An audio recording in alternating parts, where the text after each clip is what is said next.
Okay, we're going to be making this nice staggered puff block today. You can see these fun puffs almost like marshmallows on top of the block. And we start this off the same way as we started the previous block. We chain first and then do single crochets across that to make a foundation row. This time we started off with 22 chains.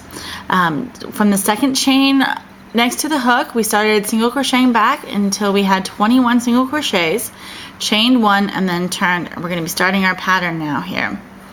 We start with a single crochet right here on top. Now remember, you want the 2 loops over top of your hook. Lay your hook on the yarn and pull it back through to the front side. And then you want to wrap and pull it through both loops. There, you're done. That's the single crochet. And now I'm going to show you how to make the puffs. You wrap the yarn just like you're going to do a double. Put your hook in through the yarn. Remember the 2 loops on top. Lay it on the yarn hanging over your finger and pull it back through. Normally with a double crochet, you would leave the little loop right there next to the base to make it nice and tight. But here we want nice puffs, so we're going to lift it up until it's about 3/4 of an inch above the bottom row. Okay, and then we're going to do this again. Wrap. Put your yarn in exactly the same hole, lay it down on the yarn on the other side, and pull it back through and lift it up. We are actually going to do this, believe it or not, 5 times. Okay, here we go. It's 3, 4, and 5. Now we've got all of these pieces of yarn on our hook. You want to pinch right underneath the needle, wrap the yarn around the hook, and pull it through. There you go. Wrap the yarn around again, pull through that little loop, and that cinches it through at the top. This kind of bends to the front as you go in here and make the next single crochet in the next spot. So here we go. And we're going to be doing 3 single crochets in between puffs. So 1, 2, 3. And we're going to do another puff. I'll show it to you one more time. Wrap, go in the hole, pull it back through, lift it up. Wrap, go in the hole, lift it up.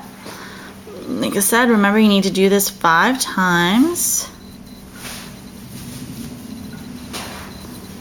And then you've got them all on your hook there. Pinch underneath the needle or hook, wrap the yarn around, pull it all the way through. Wrap and then cinch it up. There you go. And you do your 3 singles, and you're going to keep doing that all the way along the row until you come to the end, where then you're going to do 3 singles, chain 1, and turn. Now I do want to say, if it's looking like this last little loop here is a little bit too loose, just when you're pulling that through, don't pull it up quite so much on that very last 5th time. Okay, here we go. We have a nice row of puffs. They're really nice and puffy on the front, nice and flat on the back. We've chained 1 and turned, and now we're just going to do a row of single crochet back along that line. So here we are, starting off 1, 2, 3, and we're going to get to the puff. Now the deal with the puff is if you look at the top, you're going to see 2 spots where you could go in and make that single crochet, and you do not want to do 2 stitches on top of the puff. Since puff is only 1 stitch, you'll be increasing if you do that.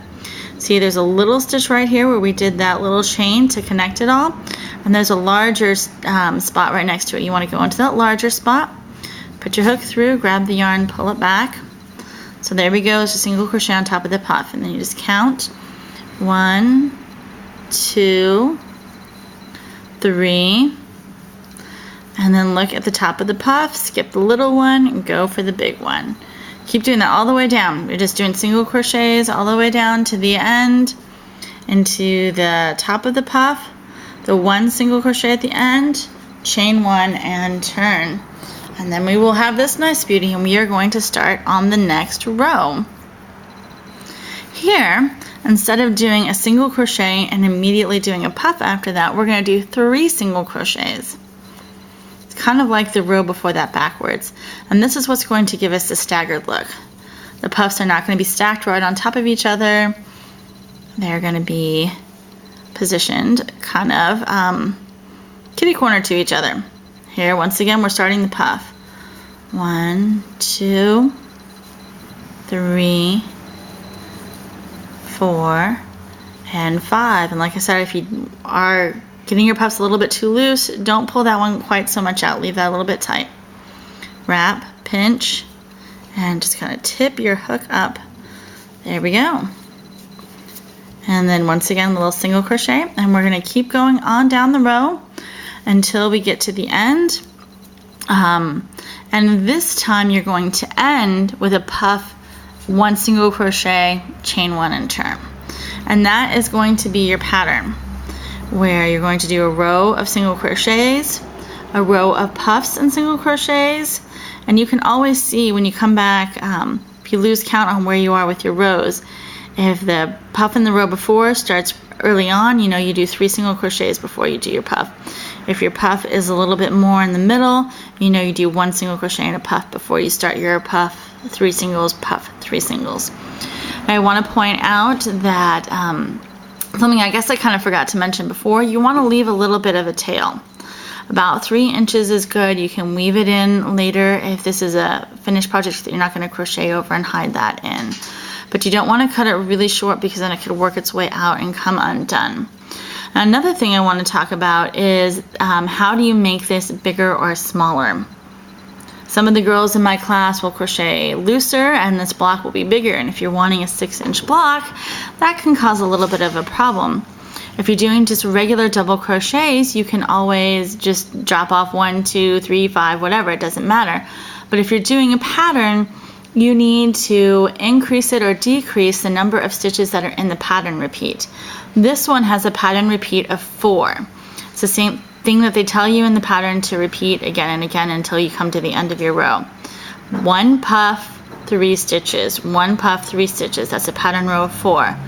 So since we started off with 22, if you wanted to make this bigger, you should chain on 26. If you want to make it smaller, you should chain on 18 to start off with. I hope you guys had fun, and I'll see you next week.